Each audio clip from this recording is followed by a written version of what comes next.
ہمارے ساتھ شہید بز محمد کاکڑ کا چھوٹا بھائی عطا کاکڑ ہمارے ساتھ بیٹھے ہوئے ہیں. تو یہ جو ریسنٹلی ایک واقعہ ہوا ہے اور یہ قوم کا ایک بہت بڑا جو نقصان ہوا ہے، اس حوالے سے کاکڑ صاحب کے ساتھ بات کریں گے. جی کاکڑ صاحب، آپ کا بڑے مشکور ہے کہ آپ نے ہمیں وقت دیا. اور یہ جو واقعہ ہوا ہے شہید عثمان لالا کا، اور اس سے پہلے ایک اور ہوا تھا 8 اگست کا، جو وکلا کو شہید کیے گئے تھے. تو اس حوالے سے آپ کیا کہیں گے؟ سب سے پہلے میں آپ کا مشکور ہوں کہ آپ نے علاقے کے حوالے سے اور اس سماجی اور سیاسی کچھ ایشوز ہوتا ہے اس پر ڈسکشن کرنے کے لیے اپنا یوٹیوب چینل بنایا تھا. تو میں بھی ویور سے یہی ریکویسٹ کروں گا کہ آپ اس کے چینل کو لائک کریں اور سبسکرائب کریں اور آگے شیئر کریں یہ آئیڈیاز. یقیناً مجھے فخر ہے کہ میں مسلم باغ کی مٹی سے تعلق رکھتا ہوں. بلوچستان کے جو معزز اور خوبصورت اور بہترین علاقہ ہے جو مسلم باغ کے نام سے جانا پہچانا ہے، یہاں سیاسی شعور بہت ہی زیادہ ہے. سب سے پہلے میں یہ بتانا چاہتا ہوں، جب 8 اگست 2016 کو واقعہ ہوا تھا تو اس میں رہبر شہید باز محمد کاکڑ شہید ہوئے اور اس کے 56 وکلا شہید ہو گئے تھے، جو قیامت صغریٰ سے کم نہیں تھا. اس دن میں بھی اسی پروگرام میں تھا، اسی ہاسپٹل میں بیٹھا ہوا تھا. بس 5-6 منٹ کا لمحہ تھا کہ میں تھوڑا سا دور تھا اور یہ نزدیک تھے، اور بلکہ میں دیوار کی سیٹ پر تھا اور مجھے بھی زخمات آئے اور مجھے بھی چہرے لگے. تو اس کے بعد جو ہے نا باز محمد صاحب شہادت پا گئے اور چلے گئے ہم سے. لیکن سمجھ میں نہیں آ رہا ہے کہ اس خطے کے ساتھ کیا ہو رہا ہے. میں پشتون کی بات نہیں کرنا چاہتا ہوں، کیونکہ جو شخصیات ہم سے چلے گئے، شہید باز محمد کاکڑ اور عثمان لالا، میں صرف ان کو پشتونوں کی حد تک محدود نہیں کرنا چاہتا ہوں، کیونکہ یہ دونوں ایک ایسے فگرز تھے، ایسے لیڈرز تھے، ایسے رہبر تھے، ایسے ویژن رکھنے والے تھے کہ وہ آنے والی نسلوں کے لیے مشعل راہ تھے. تو باز محمد صاحب یقیناً سیاسی فکر کے ساتھ ساتھ سماجی بھی حیثیت رکھتا تھا اور قانونی عبور اس کا بہت زیادہ تھا. وہ 8 اگست کا واقعہ تھا، بہت دردناک واقعہ تھا. لیکن یہ عثمان لالا کا واقعہ سمجھ سے بالاتر ہے کہ ایک سیاسی ویژن، ایک خوبصورت جوان اور کم عمر جوان، ایک بہادر اور نڈر اور خوبصورت سیاستدان جس نے پشتون و ملت کے لیے بہت کچھ کیا تھا اور پشتونوں کو ایک ایسا سیاسی شعور دیا کہ وہ امن کی طرف متوجہ ہو گئے تھے. عثمان لالا جیسا بہت مشکل ہے کہ پھر آ جائے. یقیناً دکھ درد بہت ہوتا ہے، اس درد کا کوئی علاج نہیں ہے. لیکن دوسری طرف اب کچھ لوگ یہ کہتے ہیں کہ صرف ایک سیاسی پارٹی تک محدود کرنا چاہتے ہیں عثمان لالا کو. تو مجھے بہت انسیت ہے، مجھے درد محسوس ہوتا ہے کہ عثمان لالا کو جب جنازے میں مار رہے تھے تو وہاں پر ایسے لوگ بیٹھے ہوئے تھے کہ وہ سیاست سے بھی بالاتر تھے. مطلب عثمان لالا کی جو پیار تھی، جو محبت تھا، جو خلوص تھا، جو شعور تھا لوگوں کے درمیان میں، وہ صرف ایک مخصوص پارٹی تک محدود نہیں تھا، وہ عام جنرل تک آ گیا بات. اب جنرل جب اس چیز کو سمجھتا ہے تو وہ اس وقت سمجھتا ہے کہ جو لیڈر ہوتا ہے، جو ویژن ہوتا ہے، وہ پبلک میں عام ہو جاتا ہے، اس کا خلوص، اس کا پیار، اس کا محبت. اور وہ یہاں پر تشریف لے کے آتا.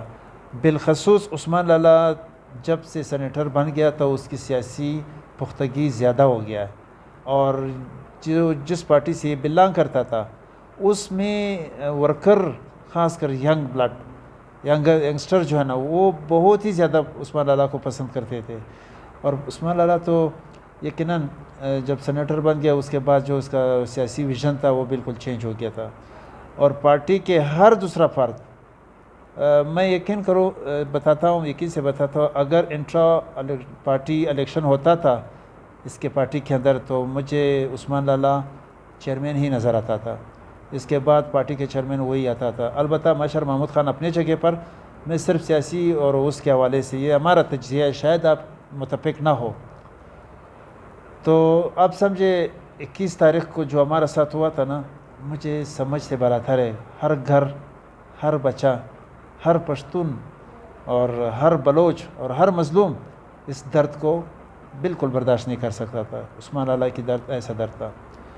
اور وہ اس کی کامیابی کی راز دیکھو اور اس کی خوش اخلاقی کا راز دیکھو. عثمان لالا جب کراچی سے روانہ ہو گئے کوئٹہ تک آتے ہوئے، بلوچ بھائیوں کا میں مشکور ہوں جس نے اس کے جنازے کو پھولوں سے نچاور کیا اور اس پر پھول پھینکے ہے، اور یہ ثابت کر دیا کہ جمہوری سیاسی اور ایک خوبصورت باشعور لیڈر عثمان لالا، جو ہر دل میں ایک دھڑکن تھا، اس نے اپنا دھڑکن ظاہر کیا اور روڈوں پر لوگوں نے جنازے کو سلامی دیا اور ساتھ ساتھ لاتے ہوئے یہاں پر پہنچ گئے۔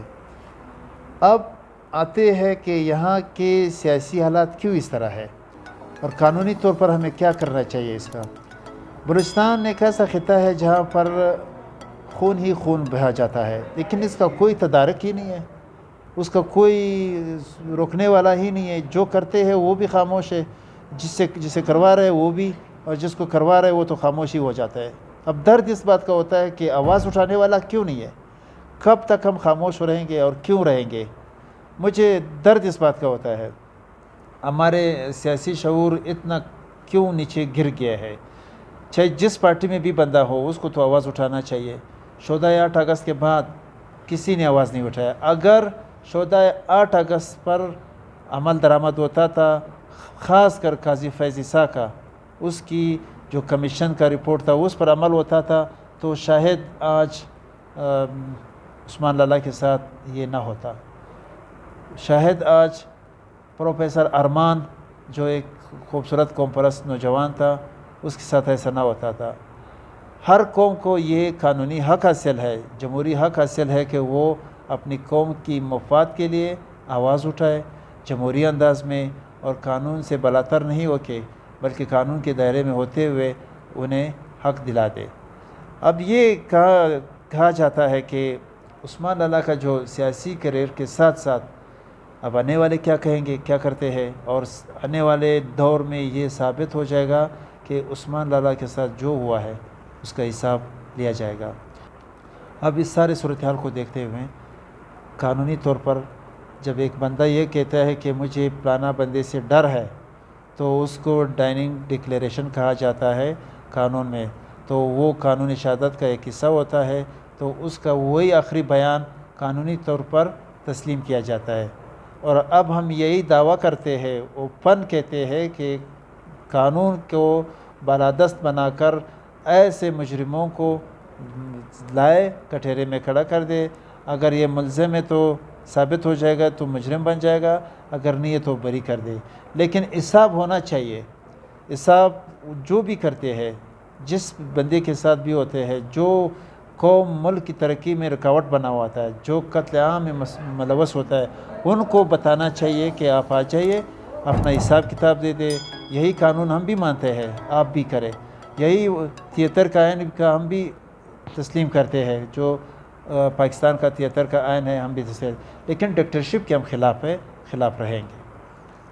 جی کاکڑ صاحب، جیسے کہ یہ پارٹی والے کہہ رہے ہیں، اور یہ کاکڑ صاحب نے عثمان لالا نے خود بھی کہا تھا کہ 2 انٹیلیجنس ادارے جو ہے وہ اس سے ہمیں خطرہ ہے، تو کیا یہ نہیں ہو سکتا کہ کسی تھرڈ پارٹی نے اس بیان کا فائدہ اٹھایا اور یہ واردات کی ہو؟ یہ قانون کو قانونی طور پر میں یہ بتانا چاہتا ہوں کہ قانون اگر یہ بندہ یہی اسٹیٹمنٹ کرتا ہے تو جس کو نامنیٹ کیا تو اس کو کٹہرے میں لایا جائے، تھرڈ پارٹی نے اگر کیا ہوا ہے تو اس کو بھی لایا جائے، کیونکہ یہ اسٹیٹ کا ذمہ داری بنتا ہے کہ اگر کوئی چیز بنتا ہے۔ ابھی آپ دیکھو، ایک بندہ جاتا ہے، پولیس والے 1-2 بندے کے درمیان میں لڑائی تو ہے، ایک بندہ جاتا ہے کہ اس نے مجھے مارا ہے اور FIR اس کے خلاف کٹتا ہے، تو پولیس پورا کمپلیننٹ کے ساتھ ہوتا ہے، جس نے درخواست دیا ہے، تفتیش کرتا ہے، اس بندے کو پکڑتا ہے۔ کیوں کرتا ہے؟ کیونکہ قانون کے دائرے میں ہوتے ہوئے۔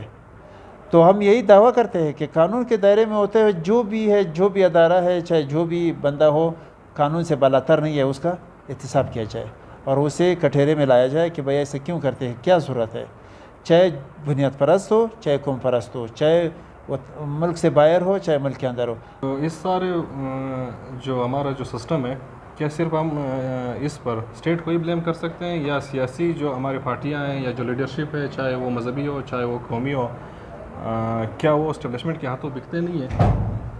جو کچھ بھی ہوتا ہے اس ملک میں نا، سب سے پہلے آپ کو الیکشن کمیشن میں اپنا پارٹی، چاہے بنیاد پرست ہو، چاہے اسلام پرست ہو، چاہے قوم پرست ہو، وہاں پر اس کو رجسٹر کرنا پڑے گا، مطلب آپ نے یہ چیز مان لیا کہ اسٹیٹ ہے۔